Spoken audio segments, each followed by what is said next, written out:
안녕하십니까. 3분 기업 이야기 홍순학 기자입니다. 최신영 기자입니다. 네, 최 기자님. 오늘은 어떤 기업에 관해 이야기해 볼까요? 네, 오늘은 MG 새마을금고에 관해서 이야기해 보려고요. MG 새마을금고요? 그 표정 이해합니다. 최근 좋지 않은 소식이 좀 있었죠. 아무래도 오늘 토크가 좀 조심스러워야 할 것 같아서. 네. 일단 새마을금고에 관해 말씀해 주실까요? 네. 새마을금고는 1963년 경상남도 5개 지역에서 설립된 협동조합으로 시작됐는데요. 그 협동조합이 전국적으로 확장되고 1982년 새마을금고 연합회를 거쳐 2011년 새마을금고 중앙회로 명칭이 바뀌었습니다. 새마을금고가 시중은행과 다른 점은 어떤 게 있을까요? 일단 관할기관이 달라요. 은행은 금융위원회가 관할하지만 새마을금고는 행정안전부가 관할하고요. 그리고 은행은 주식회사라서 주주들이 이익금을 배당받지만 은행을 이용하는 사람들은 고객이 되는 거죠. 그럼 새마을금고는 주주나 고객이 없는 건가요? 네, 새마을금고는 금융서비스를 이용하는 사람이 곧 회원이고 이익에 따른 배당금도 회원이 받아요. 그러니까 조합 안에서 회원들끼리 금융거래를 한다고 보면 되죠. 그렇군요. 사실 은행과 조합의 차이를 정확히 모르는 사람이 많거든요. 그렇죠. 이외에도 은행법이나 신용창조에 관해서도 차이가 있는데 그걸 설명하려면 시간이 부족할 거예요. 그리고 새마을금고는 이제 은행과 다르게 각 지역에 이제 독립적인 경영이 이루어지는 걸로 알고 있어요. 잘하시네요. 특히 새마을금고의 경우 개, 향약 둘의 상부상조 정신을 계승하고 있으니까요.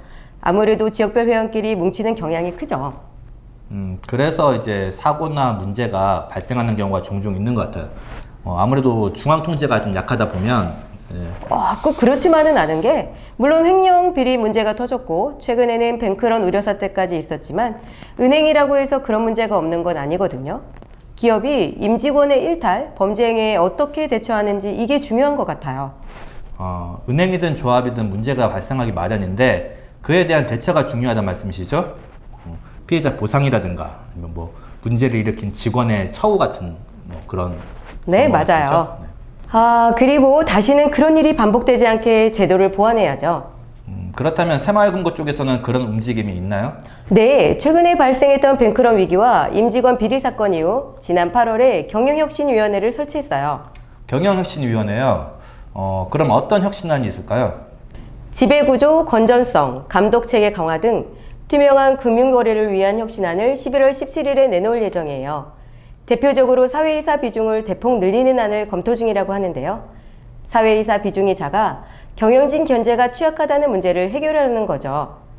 또 이사회 구성에 관한 준법 감시기구 설치도 이야기가 나오고 있습니다.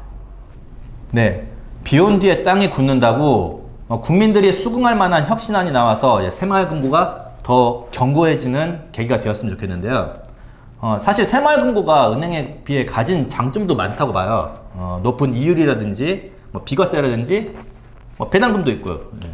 맞아요. 말씀하신 대로 국민들의 신뢰만 회복된다면 미래가 아주 창창하죠. 새마을금고는 IMF 때도 공적 자금 수혈 없이 버텨냈거든요. 안전성이 있다는 거죠. 그래서 이번 혁신안을 통해 신뢰를 듬뿍 받는 새마을금고가 되었으면 좋겠어요.